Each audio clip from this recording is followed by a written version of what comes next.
अस्सलाम वालेकुम स्टूडेंट्स। उम्मीद है आप लोग सब ठीक ठाक है, खैरियत से होंगे।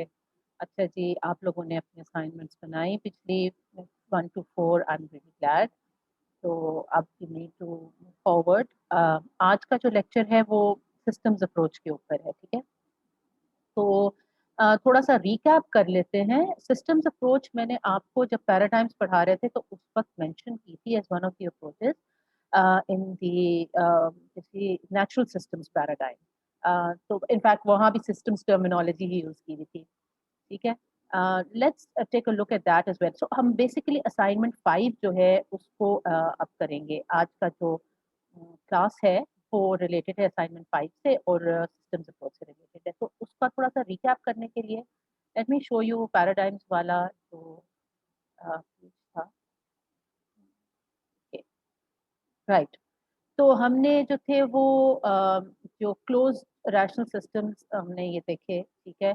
ब्यूरोक्रेटिक कंट्रोल, जिसको कि मैंने कहा कि इसको हम क्लासिकल कई दफ़ा जो है वो लिटरेचर भी कहा जाता है, starting from of course Frederick Taylor and Henri Fayol and Weber. तो ये जो क्लासिकल्स थे जो कि कंट्रोल ओरिएंटेड मैकेनिस्टिक सिस्टम्स जिन्होंने उस तरफ जो है वो मैनेजमेंट को बेसिकली उस टर्म्स में डिफाइन किया कि management is about establishing this kind of control in work environment, ठीक है। और उसको जो है वो उसकी स्टडी को साइंटिफिक बनाया in the sense that that all the variables were related to efficiency, ठीक है। That is reducing the cost and in improving the use of resources as it was defined at the time to the best possible in the best possible manner, ठीक है। ताकि क्या चीज बढ़े, जो है वो प्रॉफिटेबिलिटी बढ़े by reducing cost and increasing control. लेकिन यहाँ पे जो क्लोज सिस्टम्स थे, जो क्लासिकल थॉट था, उसके अंदर ऑब्वियसली वो रिस्पॉन्सिव टू चेंज तो था नहीं, ठीक है। एंड एज अ रिजल्ट ये है कि it reach its limits where it could provide added efficiency using the same means. So therefore in the 1930s फिर नेक्स्ट हमने जो बात की वो ह्यूमन रिलेशंस मूवमेंट की थी। तो वो एक एवोल्यूशनरी प्रोसेस था, ठीक है। और आप आपकी जो लास्ट असाइनमेंट थी वो भी it was related to these human relations approach and the natural systems. ये टर्मिनोलॉजी अगेन मैं सिस्टम्स अप्रोच की यूज कर रही थी। बेसिकली ह्यूमन रिलेशंस अप्रोच, जहाँ आपने देखा कि बेसिकली वो जो था वो दिस वाज काइंड ऑफ एक new aspect, totally new aspect of how to improve organisational productivity, ठीक है। तो एम्फोसिस वही है कि हाउ टू मैनेज बेटर। लेकिन ओवर द टाइम 1930s के बाद और 60s तक एम्फोसिस क्या रहा? बिहेवियरल एस्पेक्ट के लोगों की जो उनकी एक नेचुरल एबिलिटी है, क्रिएटिव एबिलिटीज हैं, और उनके जो नेचुरल सोशल सिस्टम्स हैं उनको यूटिलाइज करते हुए और प्रोडक्टिविटी को बढ़ाया जा सकता है। इसके ऊपर भी आपने जो है वो थर्ड असाइनमेंट अपनी बनाई कि जी इस किस तरीके से जो working along people's behaviour. But of course यहाँ पे जो the very idea of what constitutes as effectiveness had transform, तो इसीलिए हम इसको पैराडाइम शिफ्ट कहते हैं। अब देखें, आज का जो टॉपिक है वो है अबाउट सिस्टम्स थ्योरी। अगर देखो आप तो सिस्टम्स थ्योरी को मैंने यहाँ नेचुरल सिस्टम्स के अंदर ही डाला हुआ है। वो इसलिए क्योंकि इसका जो इंसेप्शन है वो उसी वक्त हुआ है, around the same time as the behavioural movement. तो क्योंकि उसका time frame around the same time था, towards the end of this period time frame था, तो इसलिए मैंने इसको यहाँ पे आपको शो किया हुआ है। और क्योंकि ये नेचुरल सिस्टम्स को भी एक्सप्लेन करता था और इनिशियली जब ये अडॉप्ट किया गया है into management science the systems theory, अभी हम इसके ऊपर एक डिटेल्ड थिंकिंग करेंगे तो वहां पे ये बात ऑब्जर्व करना कि जब ये शुरू हुआ था तो उस वक्त जो नेचुरल सिस्टम्स थे उनको ज्यादा एम्फसाइज किया गया। लेकिन ये ऑन इट्स ओन एक बहुत बड़ा और लार्ज फ्रेमवर्क है, ठीक है। So it's a big framework on its own. When it started, it fitted within this. It's within you see the neoclassical paradigm. Time frame भी उसका वही होता है, उसमें वो फिट इन करता है, क्योंकि अगेन आप ये देखेंगे कि दिस आल्सो बिकॉज ये क्लोज्ड और रैशनल सिस्टम्स को कंपेयर करता है नेचुरल सिस्टम्स और ओपन सिस्टम्स के साथ। तो बेसिकली यहाँ इस पर्टिकुलर अप्रोच के अंदर भी हम देखते हैं कि वो it's very much different from the classical thinking. तो उसी चीज को रीइंफोर्स करता है, इसलिए मैंने ओपन सिस्टम्स को जो है वो मैंने इसको as an influential theory within this paradigm इसको डाला हुआ है। तो यहाँ जरूर देखिएगा कि उससे जो अंडरस्टैंडिंग क्रिएट होती है वो ये कि एक ऑर्गेनिक स्ट्रक्चर होना चाहिए। बट डू रिमेंबर, और बाद में सवाल भी मैं आपसे ये पूछूंगी, मैकेनिस्टिक स्ट्रक्चर को डिफाइन करना बहुत आसान है, उसकी एक एक चीज एग्जैक्टली बताई जा सकती है, और प्रिंसिपल्स जब आप स्टडी करते हो, चाहे वो प्रिंसिपल्स ऑफ साइंटिफिक मैनेजमेंट है, चाहे वो प्रिंसिपल्स ऑफ जो है आइडियल ब्यूरोक्रेसी है, या हेनरी फ्योल के जनरल एडमिनिस्ट्रेटिव प्रिंसिपल्स है, वो पॉइंट बाय पॉइंट है। यहाँ पे जो बिहेवियरल स्कूल है और ऑर्गेनिक सिस्टम्स के अंदर आप इतना क्लियर पॉइंट बाय पॉइंट जो है प्रिस्क्रिप्टिव आप एक चीज दे ही नहीं सकते। It's not possible, because a lot then depends on the way the system is going to evolve on its own. इसी तरह एक्सटर्नल फैक्टर्स को जब आप ओपन सिस्टम्स में अकोमोडेट करते हैं तो वो कंट्रोलेबल, टोटली कंट्रोलेबल है ही नहीं। और वो इसलिए क्योंकि पैराडाइम शिफ्ट हुआ था, एक्सेप्टेंस ये बात आ गई थी कि if an organization believes that it can control all the factors that lead to its productivity, so then that organization will grow only to a particular extent. But after that, for more innovation and for more growth, and to deal with this pace of change, you cannot adopt that kind of approach where everything is controllable. So while this idea is interesting to think about, you cannot control everything, you cannot control everything. But what happens is कि जब आप ये बात accept कर लेते हैं, तो then question ये आता है what to do. तो आप you can not control anything, तो क्या करें, मतलब जस्ट जो बाहर की फोर्सेस है उनको एक्सेप्ट करें कि वो आपको दे माइट और might not let you survive. That's not a prescription देना इस केस में बहुत मुश्किल है, और यही इस पर्टिकुलर जितनी भी यहाँ पे थेरीज हैं उसका उसका ये एक बहुत बड़ी लिमिटेशन है कि वो मैनेजमेंट प्रैक्टिस को गाइड उस तरीके से प्रॉपरली नहीं कर सकती, ना ही उसके रिजल्ट्स इतने क्लियरली मेजरेबल हैं जैसे आपने पिछली असाइनमेंट में किया था। So think along the same line, basically आपने लाइन वही पकड़नी है। और क्योंकि इसका इंसेप्शन उस टाइम हुआ था ऑर्गेनाइजेशनल ये ओपन सिस्टम्स और सिस्टम्स थ्योरी का उस वक्त टाइम आया था, तो आप देखोगे कि वो काफी हद तक यहाँ फिट इन करती है। देयरफॉर इसकी जो एडवांटेजेस हैं और इसकी जो डिसएडवांटेजेस हैं वो आप आज के लेक्चर में उसको try to recognise how they are quite similar, right.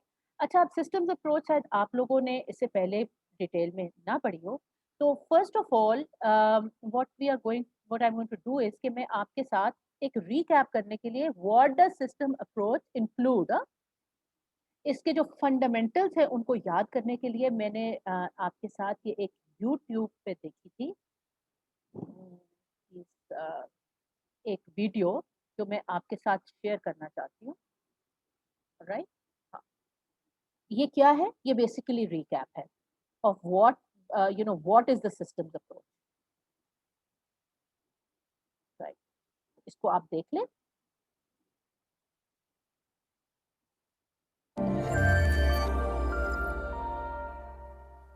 Today we're going to look at how we can see organizations as systems. Ludwig von Bertalanffy and J.G. Miller established the foundations of general systems theory in the 1960s and 70s, and researchers in the organizational studies area imported the systems metaphor of the living biological organism and the key terms that go along with it to pursue a richer understanding of how organizations worked. In 1960, let me, यहाँ मैं दोबारा आपको बताऊँ। देखिए जी, usually जो systems approach है वही जो मतलब मैनेजमेंट साइंस के अंदर जो अडॉप्ट की गई है। लुडविग वॉन बर्टलान्फी और मिलर जो हैं, ये they are not management scientist, okay? They are basically biologist.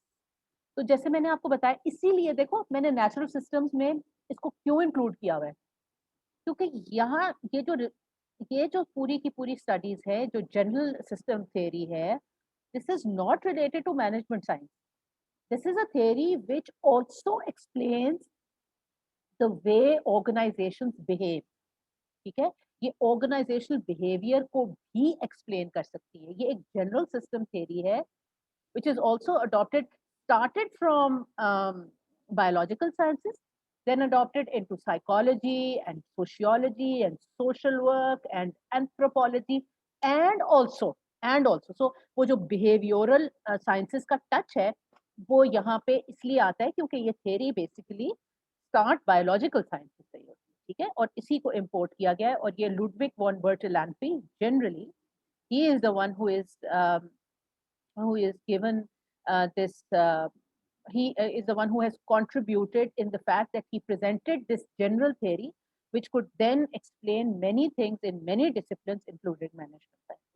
So he is the person who started basically this thinking that not only in biology but also in social systems his general systems theory is applicable. तो बहुत सारी terminology आप वैसी देखोगे जो कि biology से related है, और फिर उसको रिलेट करना क्योंकि Ludwig von Bertalanffy is a biologist. The key terms that go along with it to pursue a richer understanding of how organizations worked. In 1966, for example, Daniel Katz and Robert Kahn published The Social Psychology of Organizations that applied systems theory's concepts to organizational life. I think it's most helpful to see systems as an alternative perspective at the time. Classical management era of organizational studies was really the dominant view, and it saw. तो देखो ये classical versus न्यो classical, जैसे कि मैं आपसे कह रही हूँ, सो न्यो क्लासिकल जो लिटरेचर है उसका एक एस्पेक्ट सिस्टम्स अप्रोच है, ठीक है? सो क्लासिकल वर्सेस इसने सिस्टम्स अप्रोच लिखा हुआ है। अगर न्यो क्लासिकल देखोगे तो उसमें पूरा बिहेवियरल स्कूल आ जाएगा, ह्यूमन रिलेशंस मूवमेंट आ जाएगी, जिसके अंदर बाकी बिहेवियरल स्कूल को आप पिछली क्लास में देख चुके हो। Organizations as machines, and that was the main way to view life in organizations for many decades. The goal of that classical management school of thought was they wanted efficiency, productivity, and control. They were looking for the one right way, or as Frederick Taylor said, the one best way to do every single task in the organization. And so when systems theory came along, it was really a whole nother way to view life at work. A systems approach looks at the whole organism, not the little pieces of the machine, but how it all fits together as a whole. So ठीक, again the goal of the systems approach is to अच्छा, systems approach क्या कहती है? They are multiple ways to accomplish variables को। अब देखो, one right way को identify करना बहुत आसान है। Multiple ways to accomplish various goals, इसको अचीव करना बहुत मुश्किल है। तो whereas this change in outlook was needed, but it's just a change in outlook, you see? It does not tell a manager what exactly she or he has to do. ये इसकी बहुत बड़ी limitation है, यहाँ से भी नजर आ रही है। describe and explain how organizations work. They don't have a control mindset. And they wanted to pursue multiple ways to accomplish the various goals of the organization. They're not looking for the one right way. So I think it's best to understand the systems approach as a counterpoint or an alternative or even a reaction against the classical management era and school. So it's a reaction against that, okay? So more of a reaction or more of trying to understand, what is wrong with the classical management than trying to give you a prescription that if that is wrong, then what is the next solution? वो इसने नहीं दिया। इससे अगली approach जो हम contingency की करेंगे, वो जो है ना, फिर वो इस एरिया को गैप को फिल करेगी कि वो एग्जैक्टली बताएगी भी क्या कि कंटिजेंसी अप्रोच, तो नेक्स्ट अप्रोच हम पढ़ेंगे कि करना क्या चाहिए। इसने तो सिर्फ ये बताया कि यार क्लासिकल मैनेजमेंट जो है उसमें ये फ्लॉ है और इसको देखने का ये एक और तरीका हो सकता है। When you look at the whole organisation on the whole in its environment, हाँ, तो organization as a whole in its environment and not breaking it down. Like classical management तो कहता था break it down into small tasks and then do the tasks separately और हर task को efficiently करें. मैंने कहा नहीं, तो जो सिस्टम्स अप्रोच है वो कहता है नहीं, टास्क की बजाय पूरे सिस्टम को भी उस पे भी नज़र होनी चाहिए। क्योंकि अगर आप बिल्कुल सिर्फ टास्क को फोकस करेंगे तो आप हो जाएँगे, जिसे वर्ड यूज़ किया जाता है मायोपिक, यानी ऐसे, यानी बिल्कुल जो है ना इधर-उधर देखे बगैर, तो which is not going to be useful in an era where change is constant and rapid. of thought. So in an organization, we have three main parts. We have a set of inputs where we have resources, information that is needed to supply the organizational system. We also have the processes or throughputs. That's all the activity within the system that we need to do to accomplish work. And then we have the outputs. Those are the outcomes, the products, the services created or delivered by the organization. Typical pizza place, for example, has inputs that you might expect: the people that are doing the work, the food, the ovens, the refrigerator, pizza boxes, and all the other materials. And then you have your processes or throughputs where you make the dough, you cut the vegetables, mix the sauce, answer the phones, take the orders, make the pizza, delegate the tasks. Lots of work in a pizza place. And then you have outputs, which are hopefully pizza delivered to happy customers. You have a profit for the shop. Hopefully your employees are getting good paychecks. You put the trash in the dumpster and all the other kinds of waste material. Those are also considered outputs of a system. And those are the three main parts. So systems here are clearly open. That's तो पिछली वाली slide में उन्होंने parts के बारे में बताया, 3 parts हैं, लेकिन it's not as simple as that. You see, if you just look at those parts only, then you would be looking at a close system. लेकिन अब वो आपको ओपन सिस्टम के बारे one of the main concepts in systems theory. They're open to their environment. And when we say environment, we don't just mean things like the weather. Of course, we're not excluding that weather, but the environment more broadly. So you have permeable boundaries where information comes in and out, resources flow. अच्छा जी, ये permeable boundaries बहुत ही important concept है। Basically boundaries means what what is within the organisation, और boundaries ये भी determine करते हैं what lies outside of the organisation.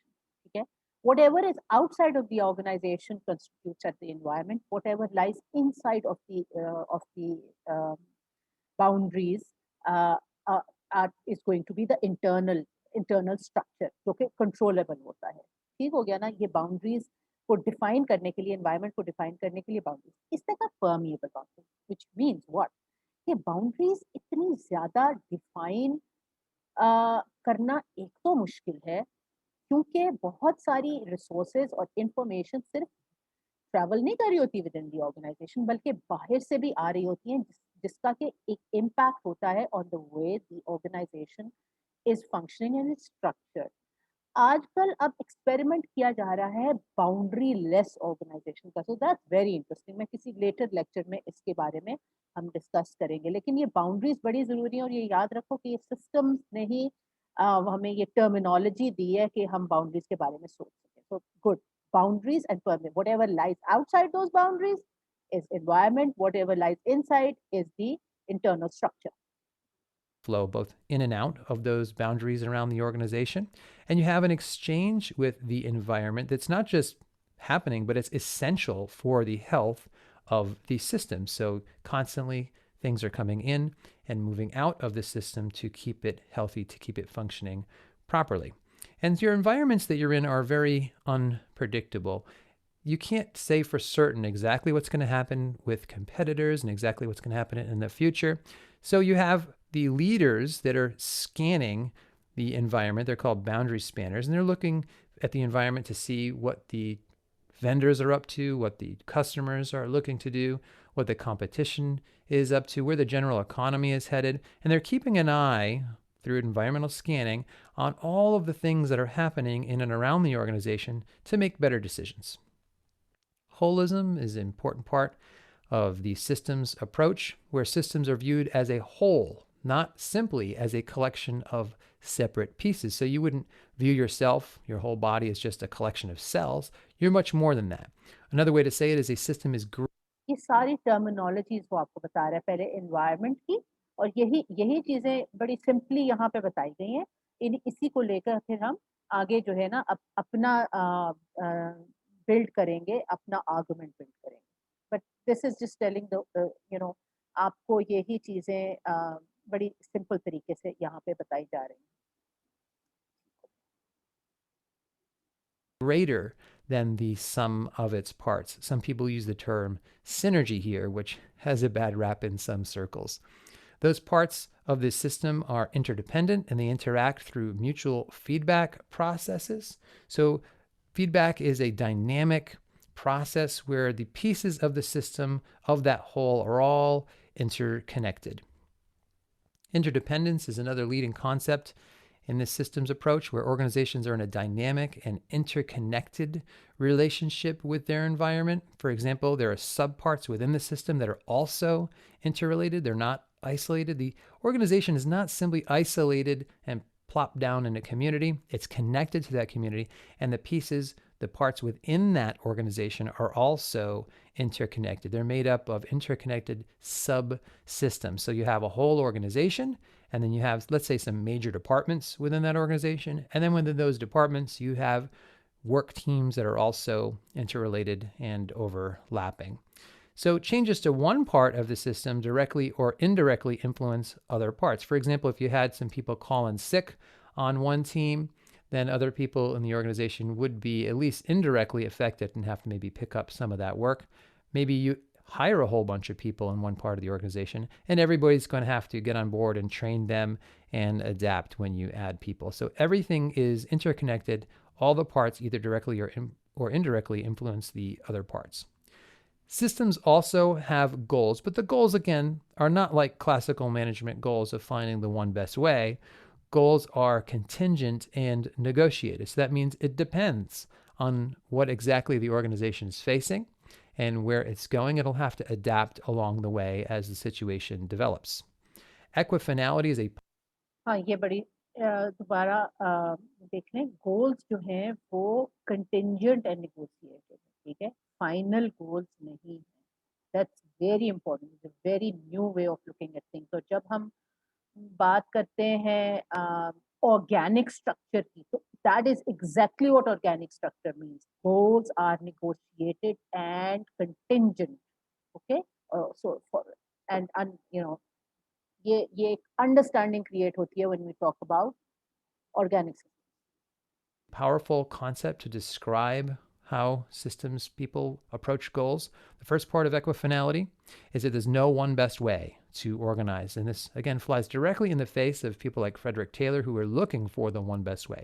The second part of equifinality, however, makes the concept that much more powerful, that all ways of organizing are not equally effective. So what they're not saying is, look, there's no one best way, so let's throw it all out. What they're saying is there may be not one single way to do everything. However, there are some ways that are better than others. You just can't always know ahead of time as you pursue. Yes, very interesting. ये इक्विफाइनलिटी very important. मैंने कहा कि ये one best वे को agree नहीं करते, true. वो कहते ये नहीं है कि वन बेस्ट मतलब वन बेस्ट वे को डिटरमिन करना गलत है, लेकिन ये जो भी तरीका है, ये बहुत सारे तरीकों में से एक तरीका है, ये कह रहे हैं। ठीक है, समझ आ रही है बात? इक्विफाइनलिटी यानी वन बेस्ट वे जो सजेस्ट किया, हम ये नहीं कह रहे कि जो सिस्टम आपने डेवलप किया वन बेस्ट वे का फाइंड करने का एफिशिएंसी बेस्ड, वो गलत है, नहीं। मगर एफिशिएंसी एक it's one of the ways of finding among many different other ways of finding of of being effective, ये कह रहे हैं, ठीक है? तो इफेक्टिवनेस का समझो your goals. What वन जो best efficiency based one best way था, efficiency based, that is included and much more. This is what it's saying. Not that this is wrong, but that this is right and much more. those several good ways are. However, for example, if you want to travel from New York City on a road trip, People think hair transplantation is just Sorry a about it. surgical I can't do anything procedure. right now. I believe I don't. it's the Anyway, to Los Angeles, you cannot find one route at all times, that's the one best way. Depending on weather, time of year, traffic patterns, road conditions, you will have to look for a variety of ways to get there in that specific case.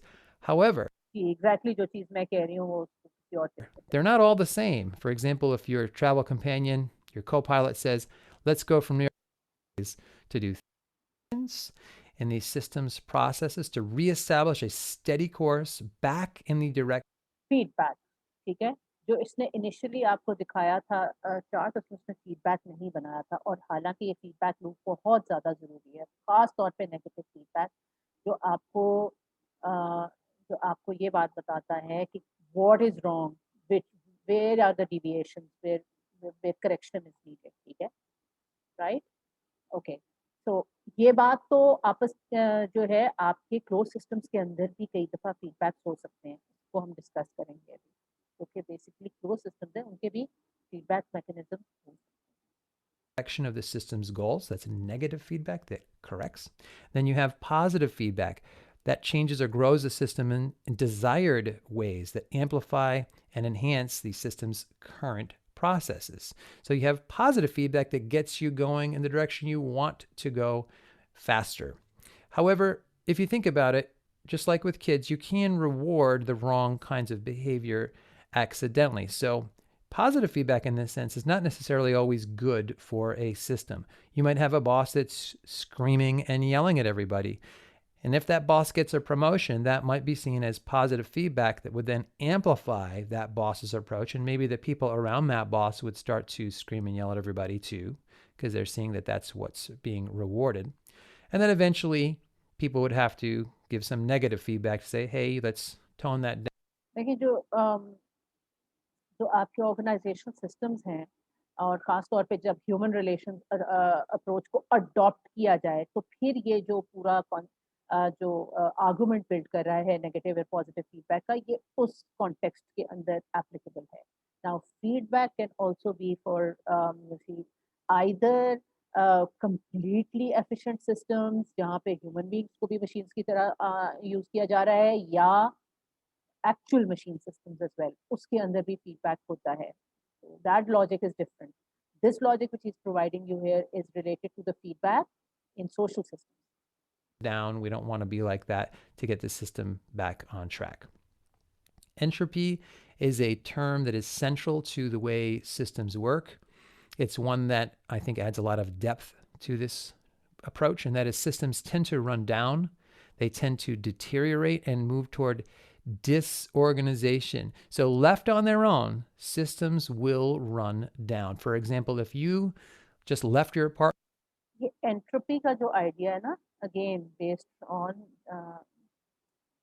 biological sciences, जैसे मैंने आपको बताया था कि ये जो है ये start systems approach biological sciences से है, तो ये उसी को समझने के लिए आप वो माइंड में दोबारा से लेके आओ, ठीक है, क्या भला कि जैसे एक ह्यूमन बीइंग, जैसे कोई भी लिविंग ऑर्गेनिज्म जो है वो पैदा होती है, फिर वो ग्रो करती है, फिर वो अपनी मैच्योरिटी पे पहुंचती है, फिर वो अपने प्राइम पे पहुंचती है, और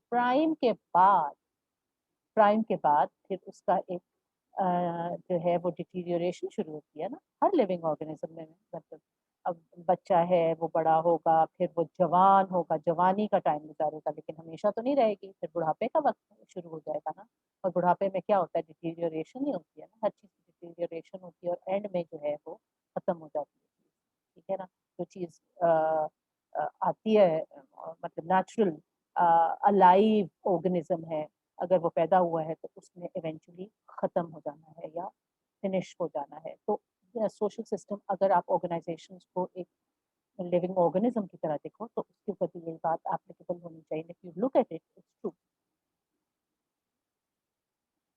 apartment and didn't clean it, and you were still living in it, but you left it on its own and didn't do the dishes, didn't pick up, it would only take a day or two before it looked like a completely run down, deteriorated system. And that's why we seek more balance.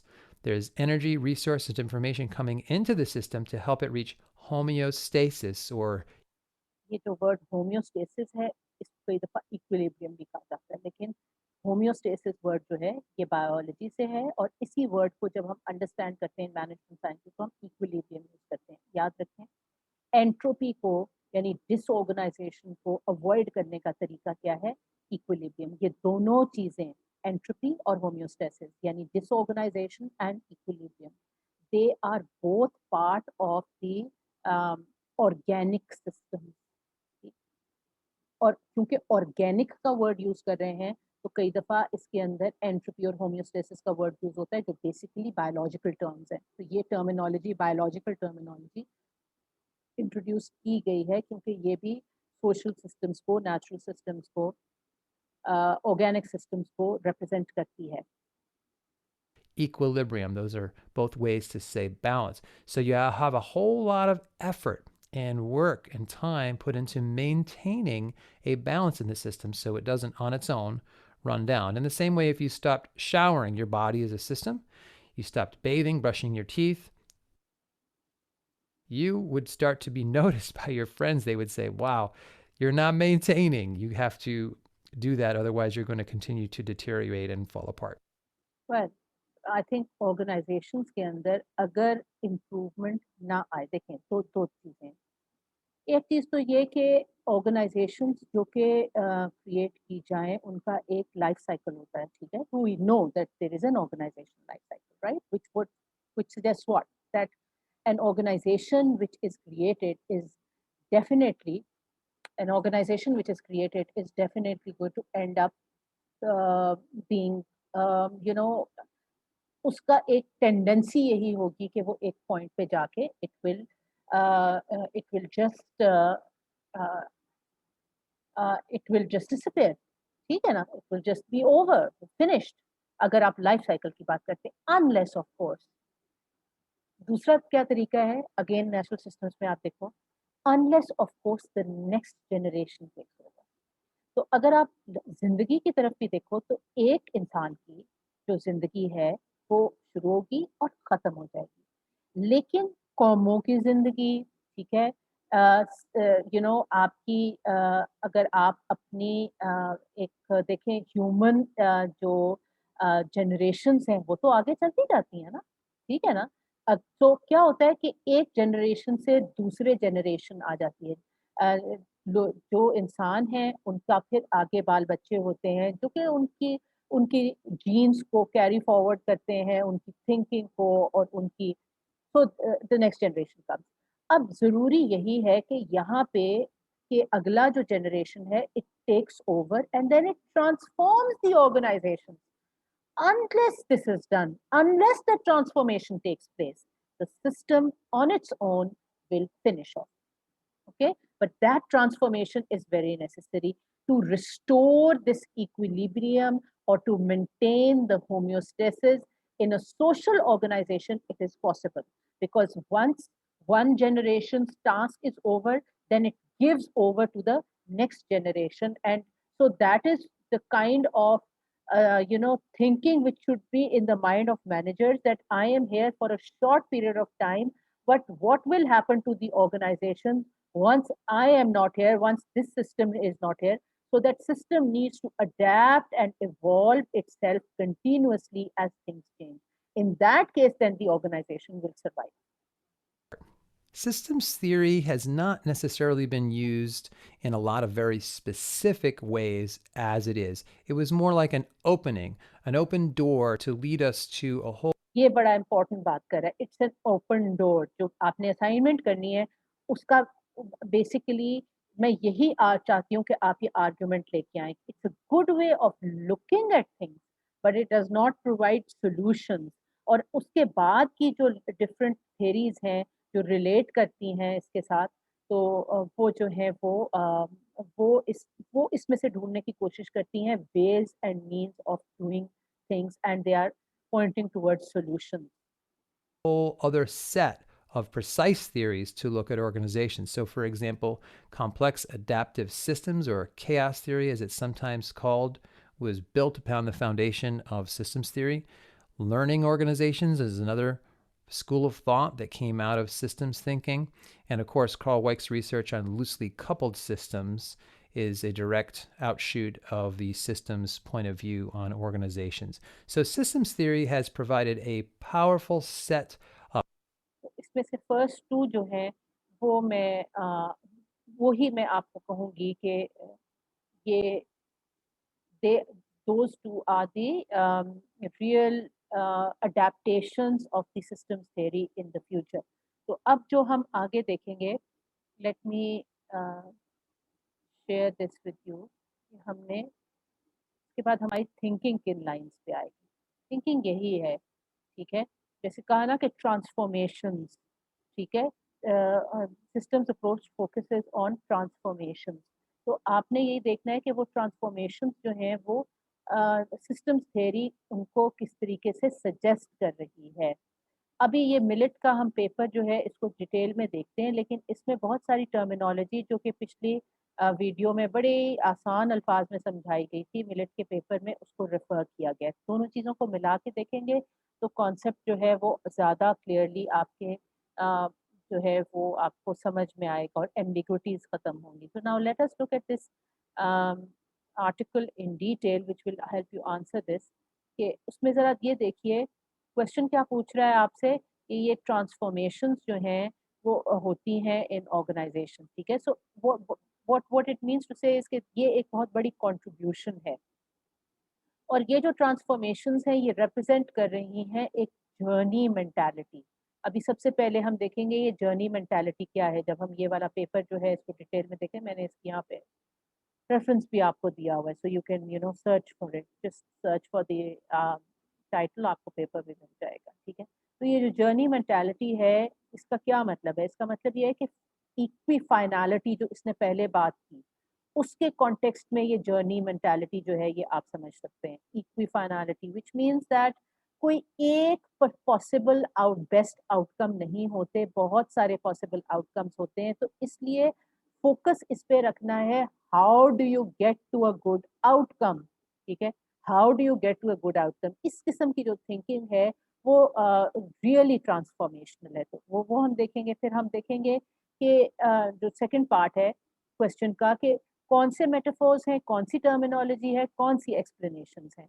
अब ये जो metaphors हैं, terminology, explanations हैं, ये basically जब आप sum up करने लगेंगे तो यही वो कंट्रीब्यूशंस हैं, यही वो कंट्रीब्यूशंस हैं जो सिस्टम्स अप्रोच ने की है. लेकिन किसी भी जगह उसकी शॉर्ट कमिंग्स को, सिस्टम्स अप्रोच की शॉर्ट कमिंग्स को हाईलाइट नहीं किया गया. तो वो भी हम इस आर्टिकल में, एक और आर्टिकल में देखेंगे कि इसकी एप्लीकेशंस क्या थी. और एप्लीकेशंस को जब हम देखेंगे उसमें आप देख लीजिएगा कि clear cut managerial practices guidance या रेलेवेंस को एस्टैब्लिश जो है वो नहीं किया गया. We can debate on that, ठीक है. तो यही मैं चाहती हूँ कि आप असाइनमेंट नंबर 5 में डिबेट करें. अभी ये वाला जो है ये क्लास खत्म होने लगी है. अगली क्लास के अंदर मैं आपके साथ कि जो मिलेट का पेपर है इसको हम डिस्कस करते हैं, क्योंकि इसी के अंदर से ज़्यादातर आपके आर्गुमेंट्स निकलेंगे. लेकिन इसके अलावा अगर आप दूसरे सोर्सेज में से आर्गुमेंट्स लेना चाहें तो बाय ऑल मीन ज़रूर लें, लेकिन ये लेक्चर सुन लें ताकि आपको आर्गुमेंट्स का जो बिल्कुल कॉन्टेक्स्ट है वो ज़्यादा क्लियरली समझ में आ सके. सो ये तो एक काइंड ऑफ अ रीकैप था, रीविजिटिंग सिस्टम्स थ्योरी के. अगर आपने पहले इसको जो है वो ना डिटेल में देखा हो तो उसके कौन कौन से इंपॉर्टेंट एरियाज हैं, उसके कौन से इंपॉर्टेंट कंट्रीब्यूटर्स हैं. कंट्रीब्यूटर्स का जिक्र जो है वो मिलेट के पेपर में नहीं है, वो आप यहाँ से निकाल सकते हैं, ठीक है, कि कौन से उसके इम्पोर्टेंट कंट्रीब्यूटर्स हैं. वो आपको जो है वो आपको टाइम फ्रेम में भी इस्टेब्लिश करने में आसानी हो जाएगी कि मैं कि एज अ पैराडाइम ये किधर इस्टेब्लिश्ड है. और वहाँ इस बात को ज़्यादा क्लियरली समझ में आ जाएगा कि जो इसकी लिमिटेशंस थी उन्हीं की वजह से फिर जो अगला पैराडाइम था it became it came forward, ठीक है. इसकी जो लिमिटेशन जो आप इस्टेब्लिश कर रहे हो यहाँ पे करोगे वो फिर बनेगा the reasons for the onset of the next paradigm, which is the contingency paradigm, ठीक है. So I'm going to ये क्योंकि क्लास एंड होने लगी है तो I'm going to end this over here.